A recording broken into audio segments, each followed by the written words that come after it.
Puji Tuhan kita bisa berkumpul kembali untuk beribadah malam hari ini dalam rangka ibadat Prapaskah tahun 2025 minggu kedua. Sebelum kita memulai, marilah kita menyanyikan lagu pembukaan Di Jenjang Maaf.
Dalam nama Bapa dan Putra dan Roh Kudus, amin.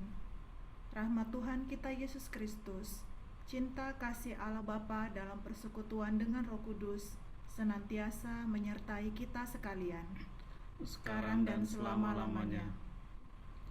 Doa adalah sarana umat Kristiani membangun hubungan dengan Allah. Dalam keheningan doa, manusia diajak mendengarkan suaranya, mengalami kasih-Nya, dan membuka diri terhadap karya Roh-Nya. Melalui doa, manusia semakin mengenal Allah dan dikenal oleh-Nya tanpa kepura-puraan. Sikap rendah hati dalam doa membebaskan dari kesombongan. Semakin dekat dengan Allah, semakin besar kerinduan untuk merasakan kasih-Nya. Buah dari doa yang lahir dari iman adalah keberanian untuk berserah kepada Allah, serta semangat mewartakan kasih-Nya kepada sesama. Saudara-saudari, di hadapan Tuhan yang kini hadir di tengah kita, marilah menyesali, mengakui segala dosa, memohon ampun atas segala kekurangan kita, serta mensyukuri segala kebaikan dan belas kasih Allah.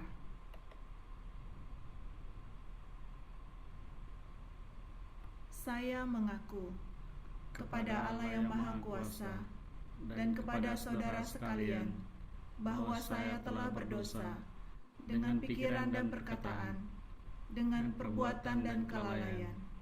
Saya berdosa, saya sungguh berdosa. Oleh sebab itu saya mohon kepada Santa Perawan Maria, kepada para malaikat dan orang kudus, dan kepada saudara sekalian, supaya mendoakan saya pada Allah Tuhan kita. Amin. Semoga Allah yang Maha Kuasa mengasihani, mengampuni dosa kita, dan menghantar kita ke hidup yang kekal. Amin. Doa pembukaan. Marilah kita berdoa. Allah Bapa yang Maha Pengasih, kami bersyukur karena Engkau sungguh dekat dengan kami. Engkau mengasihi, menyelenggarakan dan menuntun hidup kami. Utuslah Roh Kudus-Mu, memampukan kami untuk mengerti dan menyelaraskan hidup kami dengan kehendak-Mu. Tuntunlah kami memulihkan relasi kasih kami dengan Engkau, yang porak-poranda karena dosa-dosa kami. Arahkanlah hidup kami kepada kepenuhan kehendak-Mu akan keselamatan jiwa-jiwa, sehingga bersama-sama kami mampu membangun semangat bela rasa, mewujudkan sukacita, keselamatan dan damai sejahtera. Doa ini kami mohon dengan pengantaraan Kristus penyelamat kami, yang bersama Dikau dan Roh Kudus, hidup dan berkuasa, Allah sepanjang segala masa. Amin. Bacaan Injil. Tuhan bersamamu dan bersama rohmu. Inilah Injil Yesus Kristus menurut Santo Matius. Dimuliakanlah Tuhan. Dan apabila kamu berdoa, janganlah berdoa seperti orang munafik. Mereka suka mengucapkan doanya dengan berdiri dalam rumah-rumah ibadat dan pada tikungan-tikungan jalan raya, supaya mereka dilihat orang. Aku berkata kepadamu, sesungguhnya mereka sudah mendapat upahnya. Tetapi jika engkau berdoa, masuklah ke dalam kamarmu, tutuplah pintu, dan berdoalah kepada Bapamu yang ada di tempat tersembunyi. Maka Bapamu yang melihat yang tersembunyi akan membalasnya kepadamu. Demikianlah Injil Tuhan. Terpujilah Kristus. Marilah kita mendengarkan renungan. Silakan Romo Alif. Terima kasih. Saya stop share ya.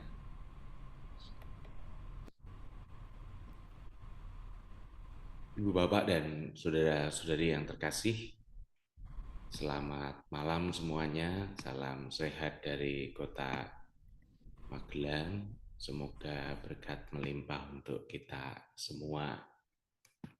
Shalom dan Tuhan memberkati kita semua. Terima kasih untuk kesempatannya pada Prapaskah yang kedua ini. Saya mengajak komunitas Katolik yang di Qatar untuk bersama-sama melihat hidup doa sebagai pendamaian dengan Allah. Tema ini memiliki beberapa maksud dan tujuan. Yang pertama, umat diajak untuk memasuki arti doa yang sesungguhnya. Harapannya di dalam doa itu berbuah sikap yang mengajak kita untuk semakin mengenal Tuhan dengan cara yang semakin sederhana dalam kita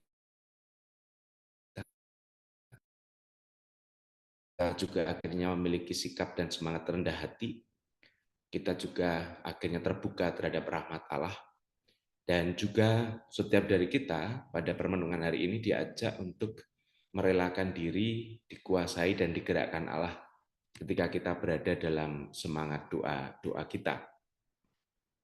Sehingga dengan demikian kita semakin menyadari bahwa doa itu menjadi salah satu wujud kasih Allah yang nyata. Dengan semangat bela rasa, itu semua akan muncul ketika kita punya budaya doa di dalam hidup kita. Dan poin permenungan kita ada dua, yang ada beberapa hal, tiga. Yang pertama, kita diajak untuk semakin mengenal Allah di dalam permenungan kita, doa. Dan buah dari doa itu harapannya juga semangat berkobar-kobar, walaupun kita tahu kadangkala godaan semakin besar ketika kita semakin dekat dengan Allah. Dan melalui doa kita diajak untuk membuka diri terhadap sapaan Allah dan membiarkan Roh Kudus-Nya untuk berkarya di dalam diri kita. Terima kasih Bu Reti dan Pak Rimbun tadi sudah dari sabda Injil Matius itu bab 6 ayat 5-6 saya akan mengambil 3 hal. Dikatakan bahwa jika engkau berdoa, masuklah dalam kamarmu, tutuplah pintu, dan berdoalah kepada Bapamu yang ada di tempat tersembunyi. Maka Bapamu yang melihat yang tersembunyi akan membalasnya kepadamu. Yang pertama dikatakan dalam Injil tadi, masuklah ke dalam kamarmu. Makna dan arti dari kata masuklah ke dalam kamarmu, kita diajak untuk masuk ke dalam ruang batin kita. Jadi orang berdoa itu bukan hanya sekadar rentetan kata, rumus-rumus logika, tetapi ada unsur atau ramuan yang harus ada di dalamnya. Rumus yang mendasar di dalamnya adalah ketulusan. Maka berdoa dengan tulus itu dilambangkan dengan ketika kita masuk ke dalam batin kita, masuk ke dalam kamar yang ada dalam hidup kita. Kita bisa tulus apa adanya di hadapan Tuhan. Sehingga bukan hanya soal ritual kehidupan kita dalam doa, tetapi kita diharapkan mampu menghasilkan doa-doa yang mengalir dari ketulusan hati kita. Ke dalam kamar, menutup pintu berarti kita diajak untuk memiliki relasi pribadi dengan Tuhan. Jadi doa itu selain ketulusan dalam hati, tapi juga membangun relasi dengan Tuhan. Dengan demikian dikatakan bahwa berdoa di tempat tersembunyi memungkinkan kita untuk memiliki hubungan yang lebih intim dan pribadi dengan Tuhan. Dalam bahasa yang sederhana, harapannya ketika kita berdoa, melepaskan segala rumus-rumus doa kita, rentetan kata-kata yang ada dalam diri kita, muncul dari dalam hati dan ketulusan, dan di sana ada relasi pribadi yang mau dibangun di dalamnya. Sehingga di dalam doa itu harapannya setiap orang yang beriman kepada Tuhan akhirnya punya pribadi yang semakin intim di dalam Tuhan. Dan kata yang ketiga, berdoalah kepada Bapamu yang ada di tempat tersembunyi. Kenapa? Karena Tuhan yang melihat di tempat tersembunyi akan mengabulkan dan memberi balasan atas doa-doa kita. Dengan demikian menjadi jelas bahwa ketika kita merenungkan Injil Tuhan, ada 3 unsur yang harus ada ketika kita membangun relasi dengan Allah. Yang pertama, kita diajak untuk semakin tulus. Yang kedua, kita diajak untuk semakin intim. Dan yang ketiga, kita akan menghasilkan buah limpah dari doa-doa kita karena kita percaya bahwa Tuhan yang ada di tempat tersembunyi itu pasti akan memberi balasan untuk doa-doa kita. Dan dari budaya doa itu, dari Injil itu, saya teringat pada sebuah cerita begini. Sekali peristiwa ada seorang pemuda yang merasa sedikit jengkel dengan Tuhan karena doa-doanya kok tidak dikabulkan. Sebutlah nama pemuda ini, namanya Bejo. Sekali peristiwa si Bejo ini kemudian berdoa dan mengungkapkan apa yang menjadi kegelisahan dan sedikit protes kepada Tuhan. Kenapa doa-doanya kok belum juga dijawab, dikabulkan Tuhan. Lalu akhirnya di dalam doa itu Tuhan hadir, mak betunduk begitu ya, muncul tiba-tiba di depannya Bejo dan berkata, "Jo, kamu ingin ngerti tentang prosesnya doa itu dikabulkan?" Lalu Bejo berkata, "Iya Tuhan, saya ingin mengetahuinya." Lalu akhirnya Tuhan itu menggandeng si Bejo dan mereka pun hilang. Plas. Mereka sampai pada sebuah bangunan yang cukup tinggi, cukup besar, dan ada pintu seperti porta, sangta gitu. Lalu di atas pintu itu tertulis ruangan tempat seleksi doa.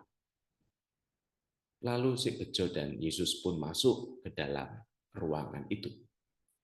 Dan dilihatnya ada ratusan ribu malaikat yang sedang mensortir banyaknya permintaan, permohonan yang dikirimkan. Mereka sibuk sekali di hampir semua malaikat. Tidak ada yang ngantuk-ngantuk, tidak ada yang delongop, tapi semua mengerjakan tugas-tugas mereka. Sibuk sekali di ruangan yang cukup besar itu. Lalu Yesus berkata kepada Bejo, Jo, di tempat inilah doa-doa itu semua disortir, diseleksi. Lalu Bejo mantuk-mantuk. Kemudian kamu udah. Oke, Tuhan. Lalu akhirnya Bejo pun keluar bersama dengan Yesus dan berjalan tidak jauh dari situ ada sebuah bangunan yang lebih kecil daripada bangunan yang pertama. Dan di situ Yesus mengajak Bejo untuk masuk. Dan sebelum masuk, Bejo melihat ke atas. Di atas pintu itu tertuliskan. Di sana dituliskan ruang pengiriman dan pengkabulan doa. Lalu ia masuk ke dalam dan dilihatlah, kalau yang ruangan pertama tadi ratusan ribu, hanya ada beberapa ribu saja malaikat yang bekerja di situ. Ini yang kabul, sakit, dikabulkan sehat, ada di sana. Lalu mereka semua sibuk. Ada yang sedang ngirim COD-an, doa kok COD-an. Kabulkan, gitu. Dikirim. Ya, macam-macam. Lalu Tuhan berkata kepada Bejo, semua doa yang kabul itu terkirim dari sini. Lalu Bejo mantuk-mantuk.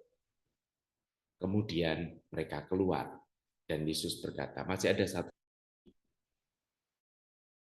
Mari kita ke sana. Lalu akhirnya Bejo dan Yesus pun menuju ke tempat itu. Agak nyempil, agak jauh dikit. Bangunannya sangat kecil, lebih kecil dari yang dua bangunan itu. Dan mereka masuk, Yesus dan Bejo itu dalamnya. Dan sebelum masuk, Bejo melihat di atas pintu itu dituliskan ruangan menerima ucapan syukur. Lalu mereka masuk dan kagetnya si Bejo, karena di dalam ruangan itu hanya ada satu malaikat. Itu pun nganggur, dia ngantuk-ngantuk, karena ditunggu lama, tidak begitu banyak ungkapan syukur yang masuk ke dalam ruangan itu. Lalu Yesus berkata kepada Bejo, Jo, ini yang terjadi. Jadi kalau kita itu ibaratnya mengajukan proposal, doa itu diajukan kepada Tuhan dan ternyata terkabulkan, manusia itu apa yang terjadi kadangkala mungkin lupa meminta bersyukur.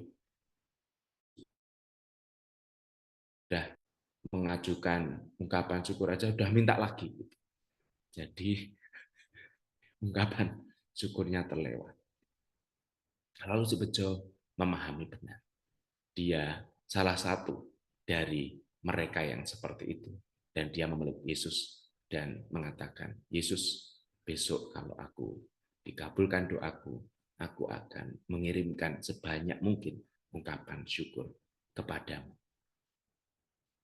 Lalu Yesus pun memeluk Bejo dan Bejo pun menangis.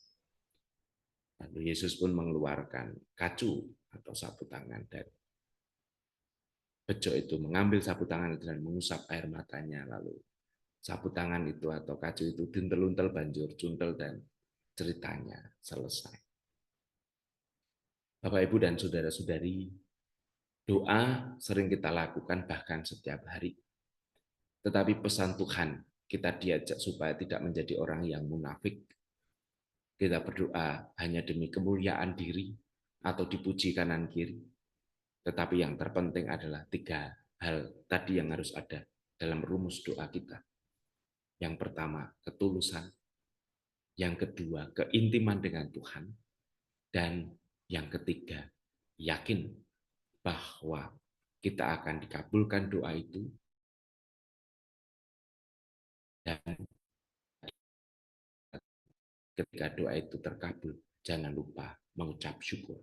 Karena itu adalah bagian yang kadangkala kalau tidak hati-hati kita tinggalkan di dalam kehidupan kita.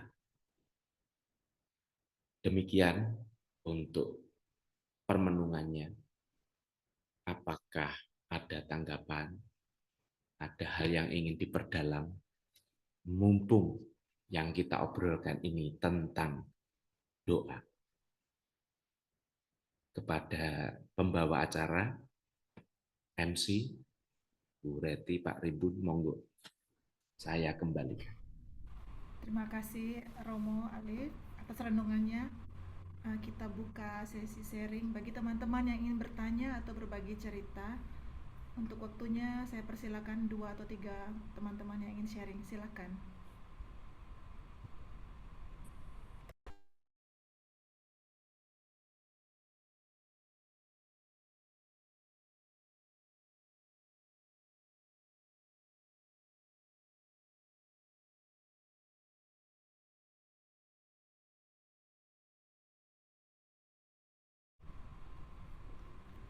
Seperti biasa Romo.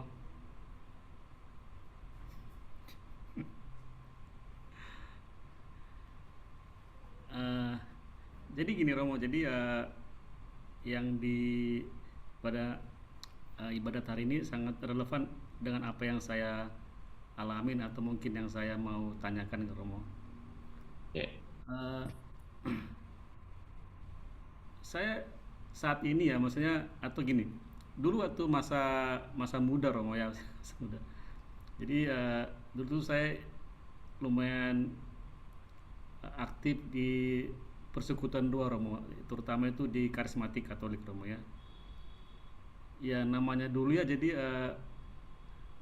masa muda kan nggak banyak pikiran Romo ya, jadi kerja kerja juga enak gitu ya, karena itu bawaannya happy gitu Romo ya. Kemudian terus berpikiran hanya cari pacar atau pacaran gitu Romo ya. Jadi kerja dan pacaran aja Romo, jadi itu aja pikirannya gitu. Tetapi yang benefitnya adalah ketika kita ikut di persekutuan doa itu, saya lumayan merasa berdoa atau mungkin ikut di ibadah itu merasa kayak masuk ke suatu ruangan yang kita dekat sama ada samping kita tuh ada Tuhan Roh Kudus Romo. Jadi itu merasa dekat gitu. Jadi bahkan bisa dikatakan kalau misalnya berdoa rame-rame bisa menangis itu Romo ya, ada gitu ya, sampai gitu ya. Itu dulu. Jadi saya kayaknya ada seseorang atau mungkin ada merasa di sekitaran kita tuh merasa hadir seseorang gitu Romo. Tapi seiring dengan itu yang udah lama banget Romo. Jadi sering dengan hari demi hari dan sampai dengan saat ini Romo, saya nggak pernah ngalamin gitu Romo ya. Jadi misalnya kayak kita berdoa atau mungkin di kamar sendiri atau itu sama sekali nggak ada lagi Romo. Jadi kayaknya hampa gitu Romo. Jadi apakah ini mungkin saat ini jadi kita tuh udah terlalu banyak berpikir, jadi otak itu udah penuh gitu. Jadi di pekerjaan, ngurus anak, mikir ini. Jadi untuk mencari ruang yang tenang dan mencari sesuatu berfokus itu nggak ketemu lagi Romo. Yang jadi pertanyaan Romo, apakah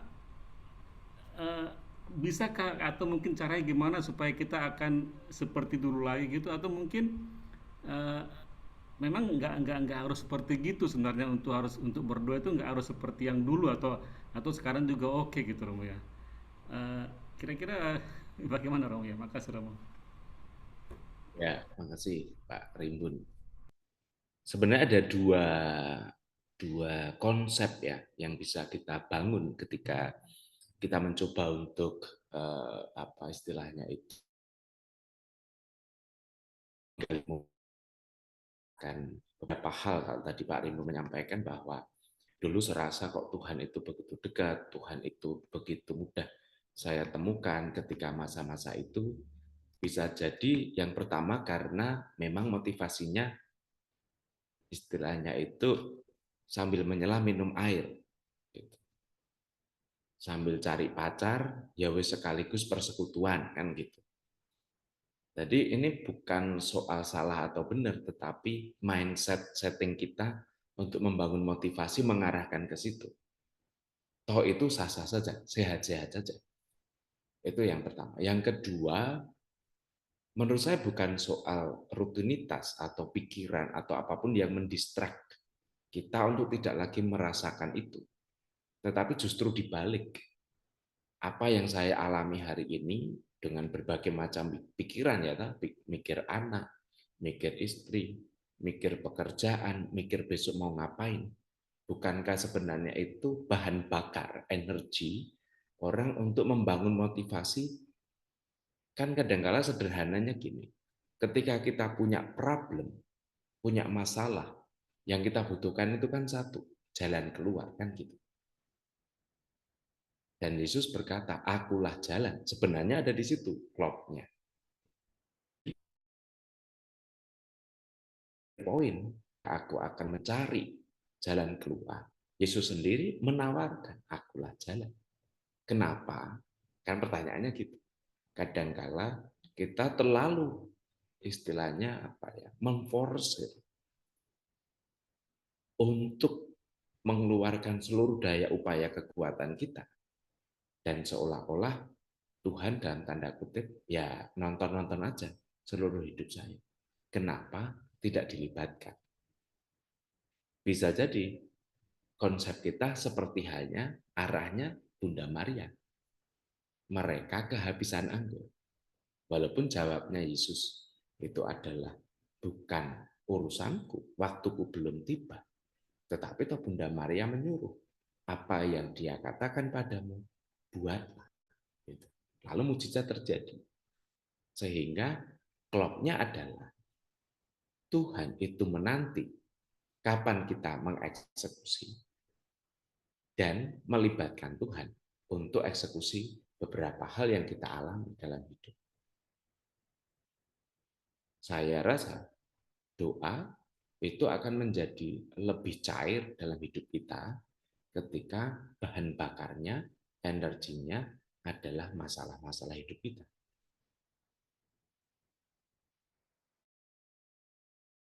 Dan itu lebih apa ya? Bisa jadi lebih realistis ya. Ini kok istri saya tuh minta THR padahal belum turun. Ini kok rewel terus piye caranya. Wes ayo kita persekutuan doa. Ayo kita memuji Tuhan. Siapa tahu rewelnya berkurang kan gitu.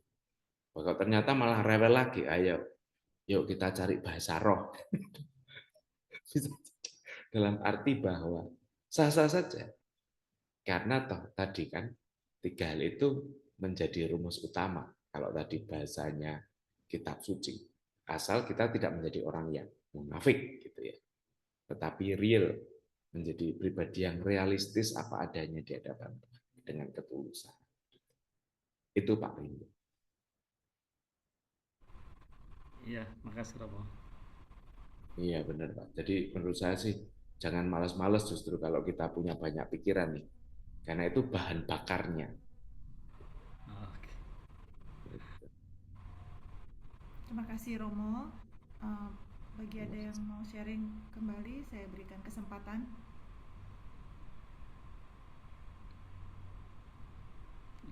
Biar Mas Arif. Silakan Om Arif.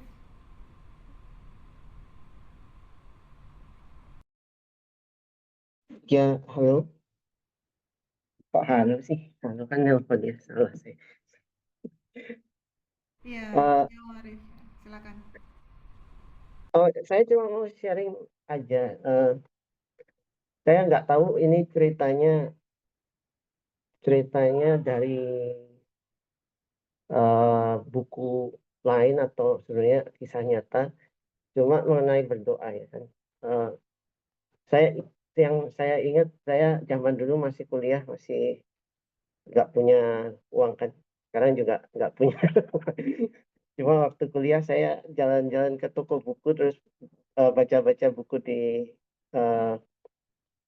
di toko buku itu, salah satunya buku tentang berdoa ya kan. Terus mungkin sambil browsing-browsing saya baca buku itu, di tengah-tengahnya ada cerita begini gitu kan. Yang saya ingat terus sampai sekarang. Ya, jadi saya cuma mau sharingkan ini.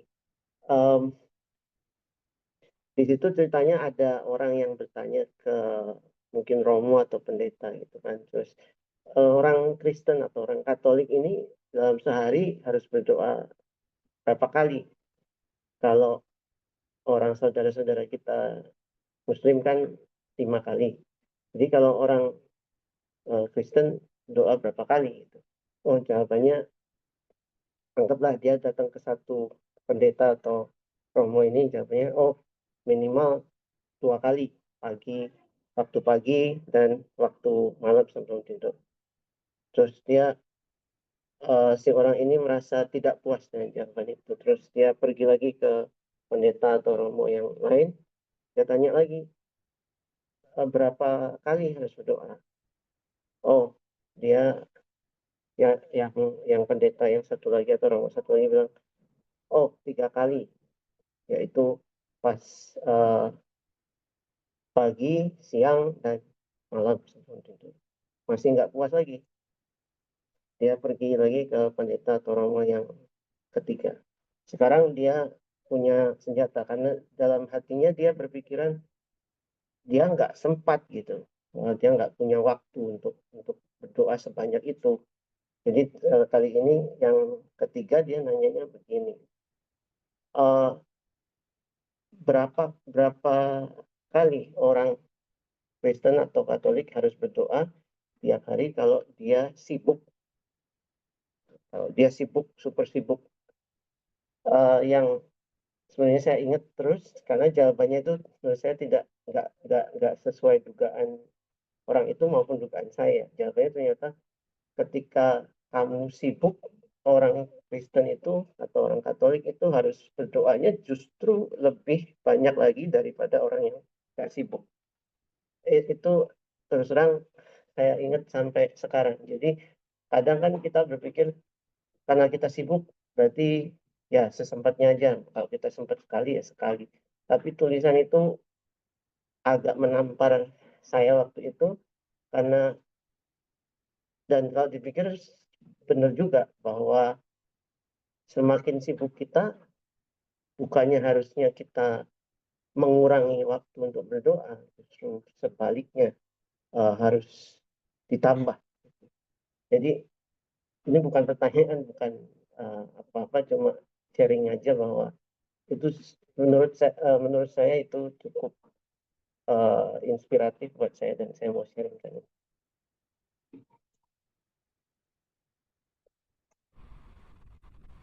Itu sekian.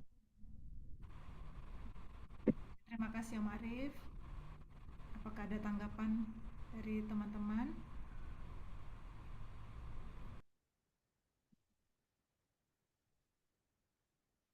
Saya berterima kasih Mas Arif untuk sharingnya, dan saya rasa benar kok bahwa orang sibuk itu berarti dia punya waktu.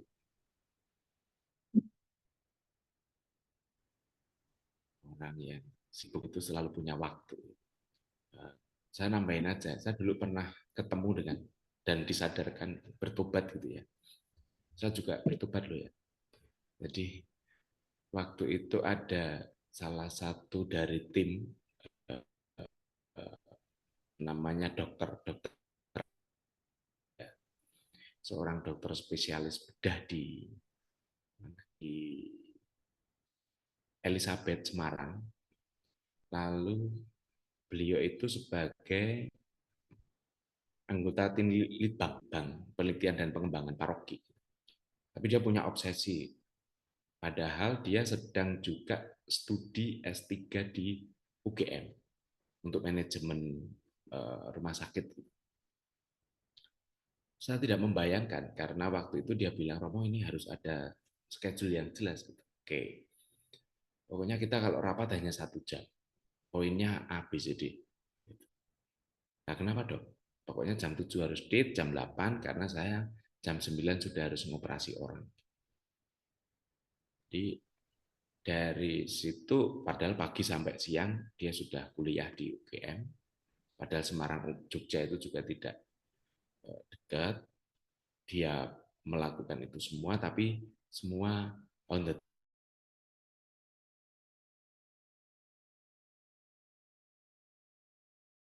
kerja bersama-sama, bisa menghasilkan beberapa buku dari hasil penelitian itu.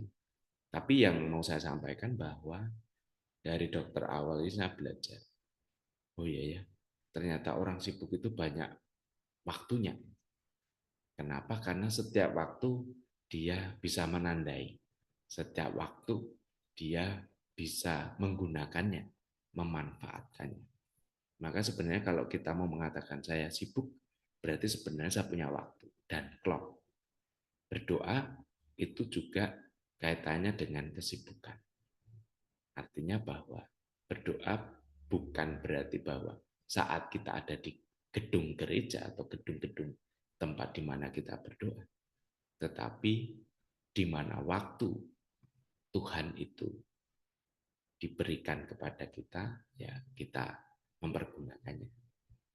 Karena kalau dalam lagu itu kan jelas ya, waktu Tuhan pasti yang terbaik. Ya, sebenarnya selalu waktu yang Tuhan berikan kepada kita itu pasti terbaik. Tinggal bagaimana kita menempatkan setiap aktivitas dan juga mindset kehidupan kita.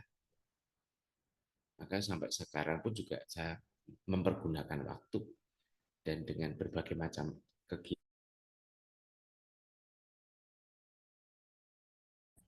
Ya entah kecil atau besar ya, kita bersyukur, berdoa. Itu. Terima kasih untuk Mas Arief.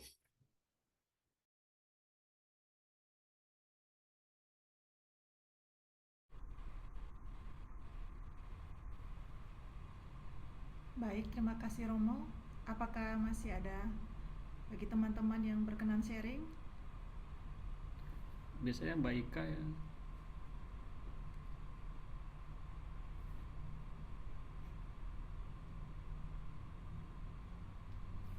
Siapa Alek ya? Alek. Pak Alek mana Pak Alek?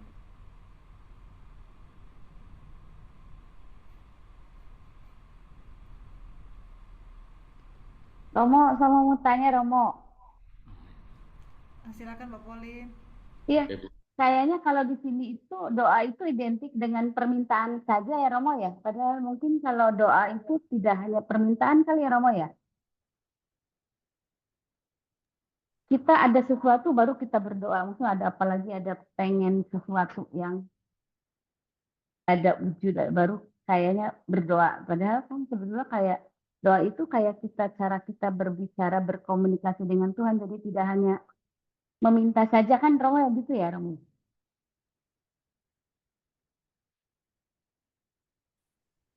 Ya, memang ini ya Bu ya, apa ada situasi-situasi real. Tapi saya mau mengatakan begini, cara berpikirnya begini. Ketika kita meminta tolong, berarti kita harus cari orang yang memang mampu dan tepat, gitu ya. Simpelnya gitu.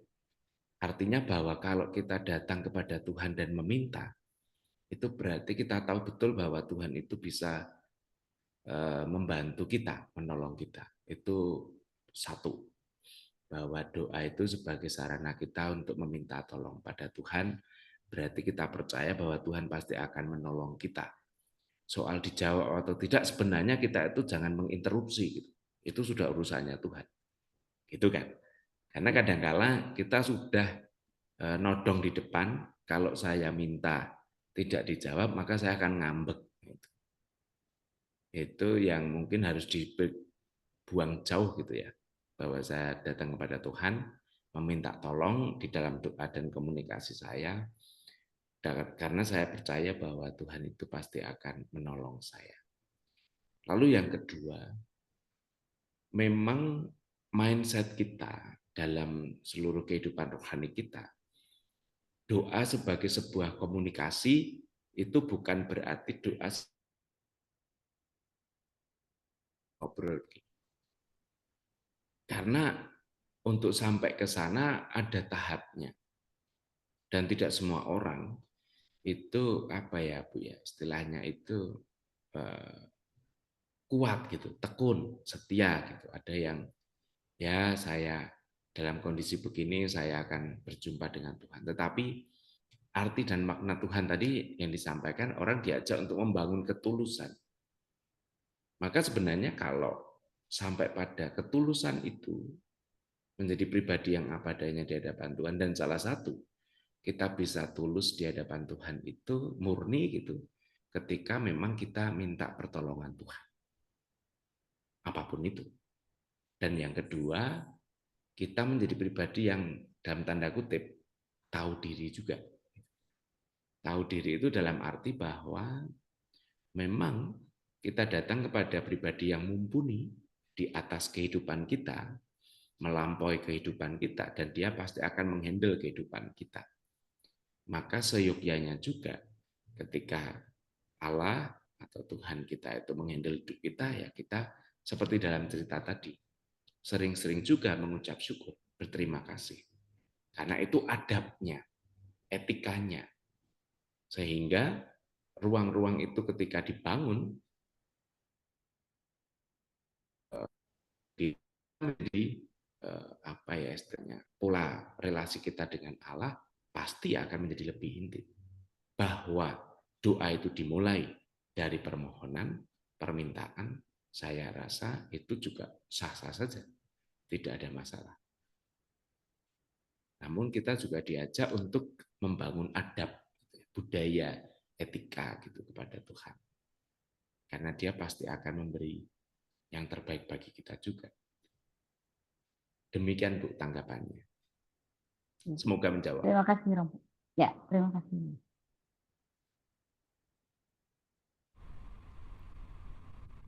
Terima kasih Romo dan teman-teman semua yang berkenan sharing malam hari ini. Kita tutup dulu sharing malam hari ini dan kita lanjutkan, marilah kita lanjutkan dengan doa umat.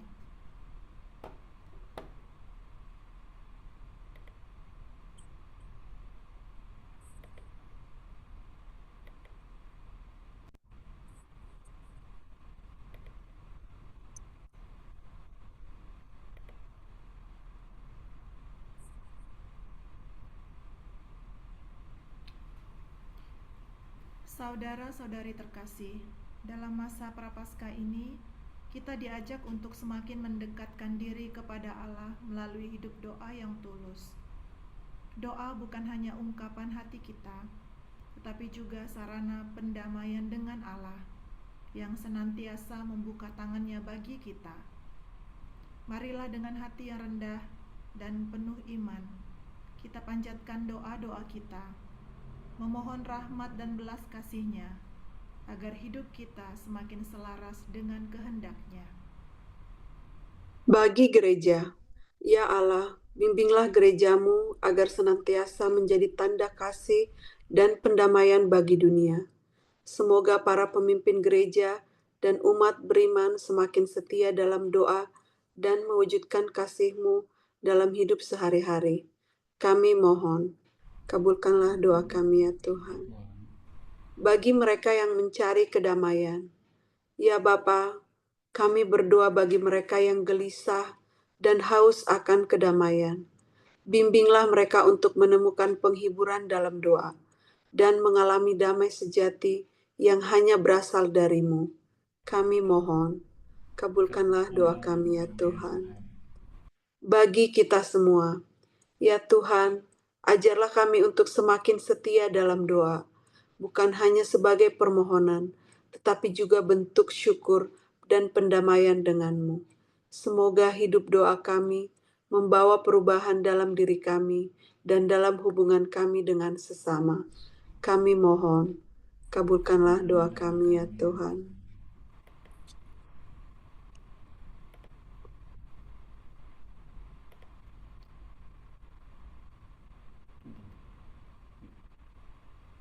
Marilah kita menyampaikan doa permohonan kita masing-masing.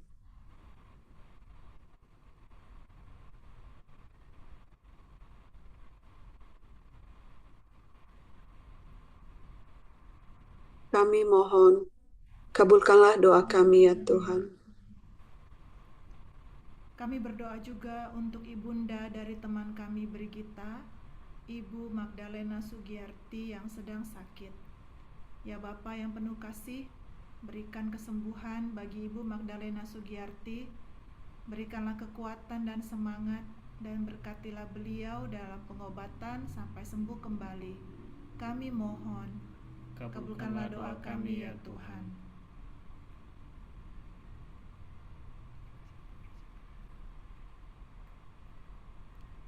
Allah Bapa yang Maha Pengasih, Engkaulah sumber damai sejati bagi setiap hati yang datang kepadamu. Dengarkanlah doa-doa yang telah kami panjatkan dengan penuh iman. Semoga melalui hidup doa yang setia, kami semakin dipersatukan denganmu dan mengalami pendamaian sejati. Bimbinglah kami untuk selalu mengandalkan kasih dan rahmat-Mu dalam setiap langkah hidup kami. Semua ini kami mohon dengan perantaraan Kristus Tuhan kami. Amin. Maka dengan penuh kepercayaan kepada kasih Tuhan, marilah kita bersama-sama berdoa sebagaimana diajarkan oleh Yesus sendiri. Bapa kami yang ada di surga, dimuliakanlah nama-Mu, datanglah kerajaan-Mu, jadilah kehendak-Mu di atas bumi seperti di dalam surga. Berilah kami rejeki pada hari ini, dan ampunilah kesalahan kami, seperti kami pun mengampuni yang bersalah kepada kami. Dan janganlah masukkan kami ke dalam pencobaan, tetapi bebaskanlah kami dari yang jahat. Doa penutup.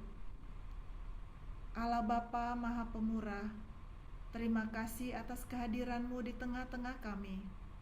Engkau telah menyegarkan pemahaman dan penghayatan kami akan hidup doa. Semoga doa yang dilandasi iman semakin memampukan dan mengobarkan semangat kami untuk menghadirkan kasih-Mu bagi sesama di tengah dunia ini. Demi Kristus Tuhan dan pengantara kami. Amin. Silakan Romo memberikan berkat penutup. Tuhan bersamamu dan bersama rohmu. Semoga seluruh keluarga-keluarga komunitas Katolik yang ada di Qatar, yang bergabung dalam Prapaskah ini, dan juga mereka yang mungkin masih dalam perjalanan dengan berbagai macam kesibukan yang ada di dalam keluarga mereka, selalu Kau beri berkat-berkat untuk mereka.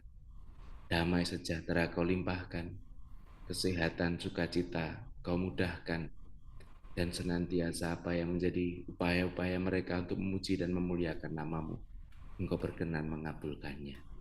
Tuhan yang baik, anugerahkanlah berkat melimpah untuk seluruh umat-Mu, para ibu bapak, seluruh keluarga Katolik yang ada di Qatar. Senantiasa Kau anugerahi limpahan rahmat-Mu dalam nama Bapa dan Putra dan Roh Kudus. Amin. Amin.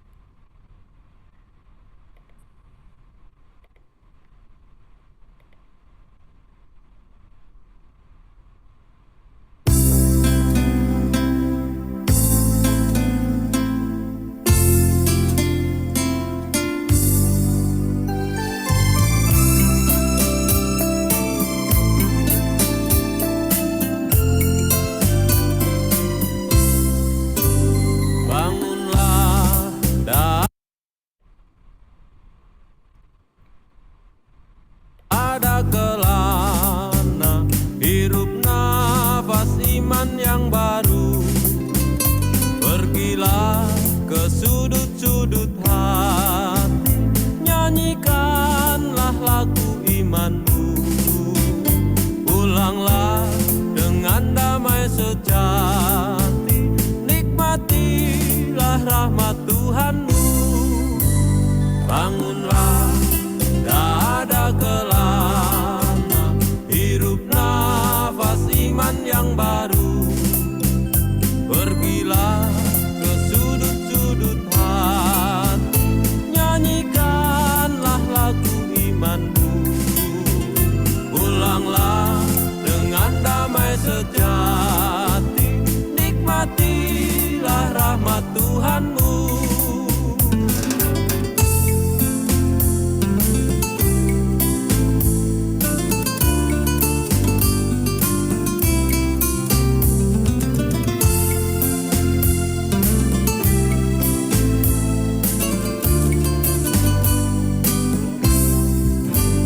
Bangunlah, dada kelana, hirup nafas iman yang baru.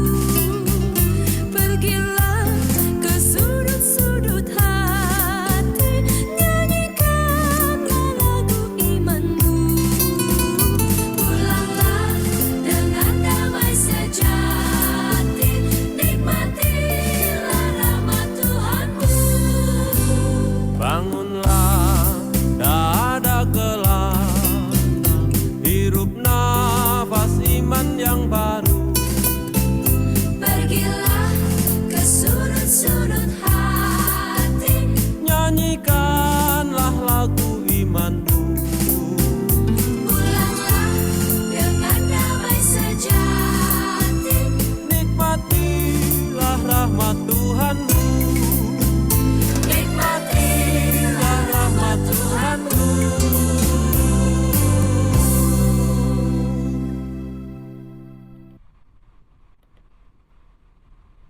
Terima kasih Romo Alif dan teman-teman KKI sekalian.